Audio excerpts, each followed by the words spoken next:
আসসালামু আলাইকুম, সবাই কেমন আছেন? আফশিন সুপার পেজ থেকে সবাইকে স্বাগতম। আজকে আমরা বোতল দিয়ে মাছ ধরতে যাব, তাই ভাবলাম আপনাদের সাথেও একটু শেয়ার করি।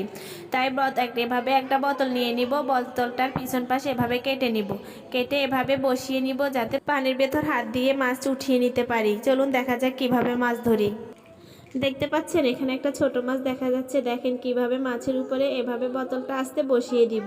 বসিয়ে দেওয়ার পরে উপর থেকে হাত দিয়ে মাছটাকে বের করে নিব। দেখতে থাকেন আমরা কিভাবে মাছ ধরি। দেখেন অবশেষে মাছটা ধরেই পেলাম। দেখেন মাছটা অনেক ছোট, এই ছোট মাছগুলো খেতে অনেক মজা। আরেকটা মাছ আছে, ওই মাছটার উপরেও দিয়ে উপর থেকে হাত দিয়ে এভাবে মাছটা ধরে নিব। এটা হচ্ছে একটু ছোট কই মাছ। দেখেন এভাবে আরো মাছ ধরতেছি। এই যে দেখেন আরেকটা মাছ, এভাবে অনেকগুলো মাছ ধরে নিব। আপনারা দেখতেই থাকেন আমরা কিভাবে মাছ ধরি এবং মজা করি, জাস্ট একটু মজা করা আর কি। দেখেন এভাবে এক এক করে কতগুলো মাছ ধরতেছি, সবগুলো ছোট মাছ, তারপরে ছোট মাছ খেতে অনেক মজা।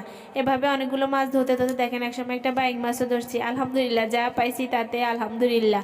দেখেন অবশেষে কতগুলো মাছ ধরছি। এই সবগুলো মাছ আজকে ধরা হলো। দেখেন দেখতে মাশাআল্লাহ বলবেন সবাই, কিন্তু মাশাআল্লাহ বলে যাবেন। আল্লাহ হাফেজ।